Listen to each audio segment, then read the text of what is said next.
Por supuesto, no podía faltar Sandro Velarde para que nos pueda llevar y retroceder en el tiempo para hablar de la historia del cine. Que ustedes conocerán detalles junto a Sandro Velarde.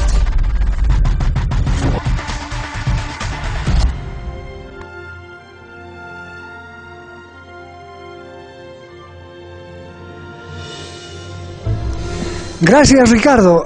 Luego de hacer un análisis exhaustivamente largo acerca de la cinematografía mundial, hemos recorrido prácticamente todo el cine europeo. Hemos estado viendo la escuela escandinava, hemos visto el expresionismo alemán, un cine de entreguerras.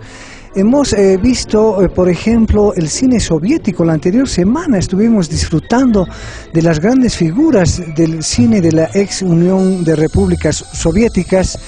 Hemos visto el impresionismo francés, el cine francés, las grandes figuras del cine francés. Hemos revisado grandemente la filmografía de la vanguardia, de los directores de vanguardia. Hemos hecho un pequeño homenaje a Luis Buñuel con toda su visión del cine surrealista. Y bueno, poco a poco nos vamos acercando a Hollywood, a la meca del cine, a la fábrica de sueños. Imagínense, el cine norteamericano, el cine hollywoodense, empieza a emerger a partir de los años 20 del siglo XX, precisamente a partir del eclipse de las cinematografías rivales. Estoy hablando de las cinematografías europeas, que de alguna manera dieron el lenguaje cinematográfico, mostraron grandes realizaciones, excelentes películas, y a partir de la Primera Guerra Mundial, la industria cinematográfica europea entra en un estancamiento. Hay una migración de directores a Hollywood, tal el caso de Luis Buñuel, tal el caso de Fritz Lang, de Murnau, de figuras de Greta Garbo, actrices también que emigran a los Estados Unidos, y precisamente los Estados Unidos van a desarrollar, a partir precisamente del decaimiento del cine europeo, de las escuelas que hemos visto prácticamente a lo largo de las entregas que hemos hecho acá en Cinemundo. Y les decía que Hollywood emerge, primero el cine norteamericano estaba radicado en Nueva York y en Nueva Jersey, donde Edison tenía la hegemonía en la utilización de las máquinas tomavistas, y a los directores independientes los perseguía con las patentes por el uso del equipo, y muchas veces hasta Edison acudió a sus matones precisamente para poder cobrar los patentes. El nacimiento de Hollywood obedece precisamente al escape de los directores independientes que se fueron hacia el árido desierto, donde fundan precisamente Hollywood, un barrio de Los Ángeles, donde quién iba a pensar se iba a convertir en la meca del cine norteamericano. Fíjense que es muy importante tomar en cuenta esto, porque a partir de la fundación de Hollywood y el decaimiento del cine europeo, van a empezar a acuñarse lo que se denomina el Star System, el sistema de estrellas. Y ahí vamos a ver a grandes directores, por ejemplo, de la talla de David Ward Griffith, que también lo hemos revisado acá en Cinemundo, quien va a incursionar y va a dar lenguaje al cine, va a desarrollar el lenguaje cinematográfico con sus dos grandes películas, El nacimiento de una nación e Intolerancia. Y también Thomas H. Ince, quien se va a preocupar ya por dotar al cine de guiones, de dotar parlamentos y diálogos a los personajes, y sobre todo Thomas H. Ince va a crear el cowboy por excelencia en la figura de William S. Hart.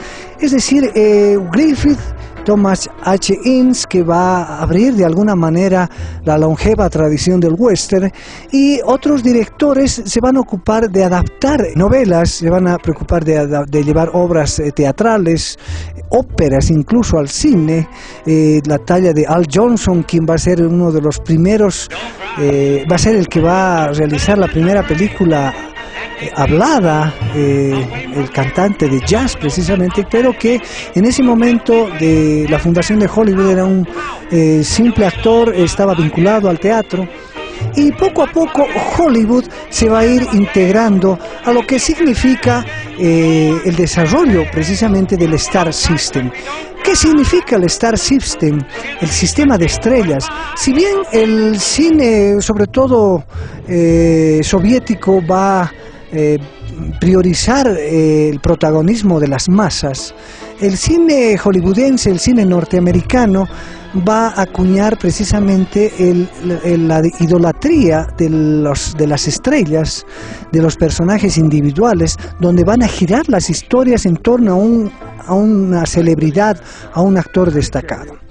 Y quiero partir analizando Hollywood desde la comedia americana, porque si estamos viendo el cine mudo, el cine silente de las escuelas europeas, no podíamos quedar indiferentes con el cine mudo norteamericano, el cine silente y la comedia americana. Acá se van a destacar tres nombres, tres grandes directores, tres grandes realizadores. Estoy hablando de Mack Sennett, estoy hablando de Charles Chaplin y estoy hablando de Buster Keaton, que de alguna manera son los tres representantes de la comedia americana, del boom precisamente del Star System y de la comedia americana. Partamos precisamente de Mack Sennett, de origen canadiense, quien es el que le va precisamente dotar a la comedia americana de los gags visuales, de las persecuciones, y va a estar muy íntimamente ligado a la anarquía de los personajes. Es decir, ustedes han debido ver alguna vez los pastelazos que se lanzaban en el cine, las persecuciones en los automóviles recientemente popularizados allá en los años 20, los famosos Ford T, y las bañistas de Sennett.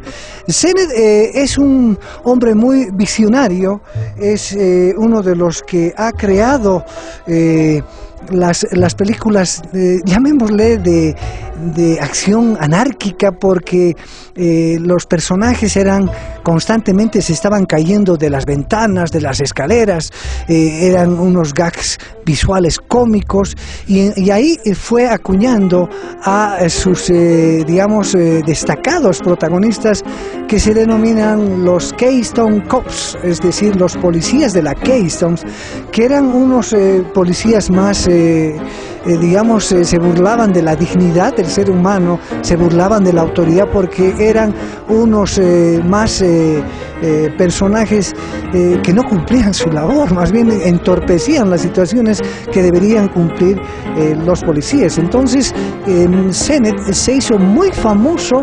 al desarrollar a los policías de la Keystone, unos policías estúpidos que prácticamente todo en donde se intrometían, todo salía mal. Cualquier cosa de la vida cotidiana se convertía para una nueva película de Mack Sennett. La comedia americana debe agradecerle mucho precisamente a la figura de Mack Sennett, que estuvo vinculada a una actriz, si no me equivoco, a Mary Pickford, quien estuvo en sus primeras películas de Sennett, y también se animó a dirigir estas películas. Y aquí traigo a correlato el descubrimiento de un actor londinense, de un actor que estuvo sumido en la pobreza, hijo de un padre alcohólico, de una madre que estaba con un serio tratamiento psiquiátrico.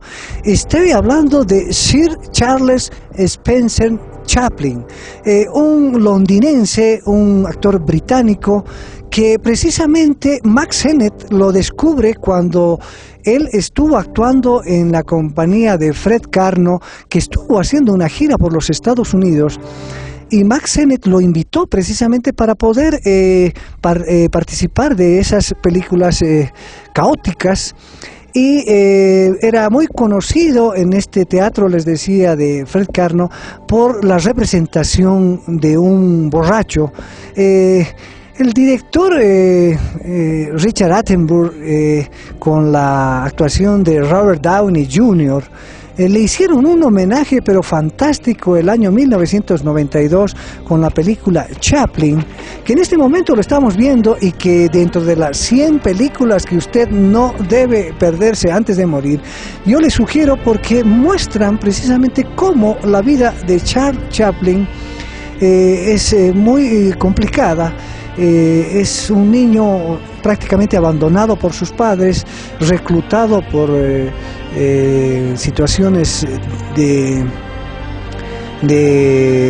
qué sé yo, patronato a los niños que tenían que estar al cuidado del Estado. Él se escapa y él vive una pobreza muy flagrante.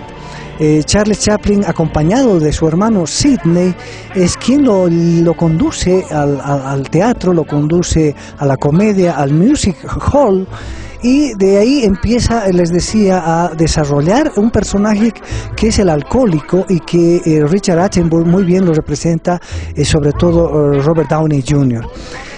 Charlie Chaplin se va a acercar al cine de la mano de Sennett, va a filmar varios cortos de la Keystone, en la industria Keystone, y uno de los más destacados va a estar acompañado por Mary Dressler, que se llama Las aventuras de Tilly o El romance de Charlotte, una película donde todavía no se va caracterizando a su protagonista, a su personaje, que es Charlotte el vagabundo, y poco a poco va a interpretar papeles cortos como Charlotte periodista, Charlotte vagabundo, Charlotte portero de banco, Charlotte bombero, en las que de alguna forma reflejaban la forma de hacer cine de Mack Sennett, es decir, eran películas alocadas, no estaba, les decía,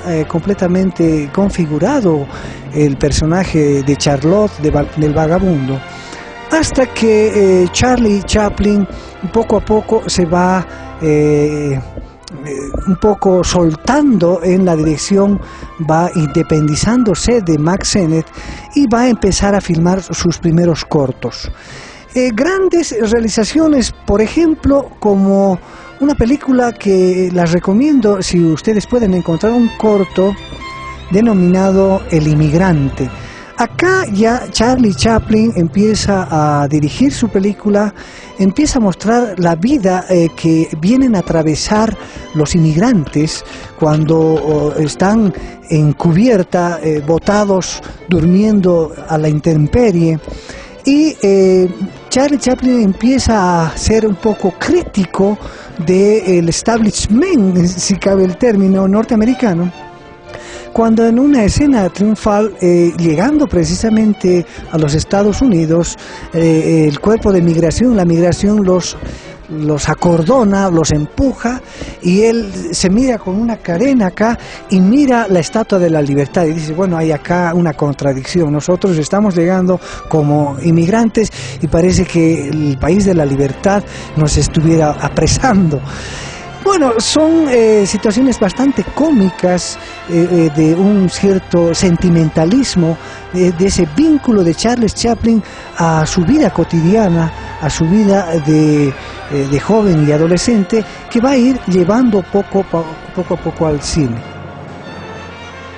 Bien, de esta forma la película El inmigrante de Charles Chaplin nos va a permitir precisamente dar un salto a otros cortos maravillosos de este gran director, actor, compositor, músico. Y vamos a también pasar a los largometrajes. Vamos a hacer una secuencia de varias películas donde vamos a ir analizando cada film. Vamos a analizar, por ejemplo, La Quimera del Oro. Vamos a estar viendo la película El Circo. Vamos a ver Luces de la Ciudad, una película fantástica de Charles Chaplin, donde tuvo un problema de la música, de la composición de la música. Vamos a ver Tiempos Modernos, por ejemplo, una película, si cabe el término futurista. Vamos a ver infinidad de trabajos de Charles Chaplin. Acá, desde los estudios de Cinemundo, desde Canal 4.